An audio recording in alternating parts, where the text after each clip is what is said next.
কাজে ঢোকার সাথে সাথেই আমার তল্লাশি নেওয়া শুরু হয়ে গেল।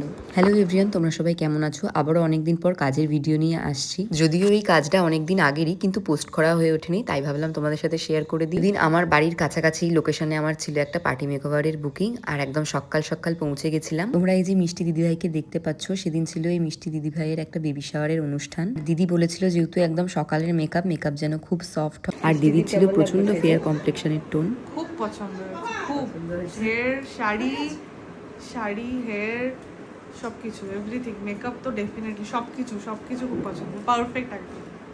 যেমন চেয়েছিলাম সেরকম। ভীষণ মিষ্টি লাগছে দেখতে দিদিকে। আর দেখো তার সাথে হেয়ারের ব্যাগটা আমরা এরম ভাবে পুরোটা ফ্লাওয়ার দিয়ে ডেকোরেশন করে নিয়েছিলাম। আর কাজে ঢোকার সঙ্গে সঙ্গেই দিদিভাইয়ের এই বডিগার্ড আমার ট্রলি চেক করছিল যে আমি কি নিয়ে এসেছি। সকাল সকাল কাজে গিয়ে এরকম মিষ্টি বাচ্চাগুলোর সাথে দেখা হয়ে গেলে সত্যি মনটা ভীষণ ভালো হয়ে যায় গো। আর ওর মা রেডি হয়ে যাওয়ার পর ও বায়না শুরু করে দিয়েছিল যে আমাকেও রেডি করে দাও। আর দেখো এখানে দাদা ওকে জামা প্যান্ট পরিয়ে দিচ্ছিল। কি মিষ্টি না ও, তাই ওর ছোট্ট একটা ক্লিপ তোমাদের সাথেও শেয়ার করলাম। আর ও কিন্তু আমাকে একটুও ডিস্টার্ব করেনি সাজানোর সময়।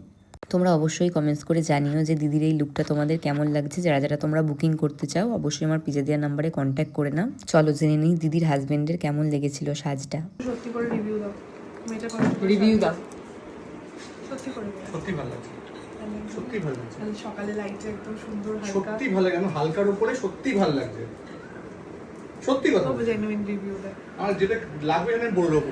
Thank you. কি হয়েছে ওকে বলো একটু তারিফ করে। হ্যাঁ একটু তারিফ। না সত্যি সাজানো ভালো হয়েছে। Thank you. একটু আইসটা ডাউন কর।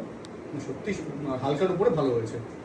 দিদিভাই তো ভীষণই হ্যাপি ছিল দিদির এই লুকটা নিয়ে। আর দিদিকে ইভেন্টের স্টেজেও ভীষণ ভালো লাগছিল। এরকম ভিডিও ডেলি আপডেট পেতে পেজকে ফলো করে নিও।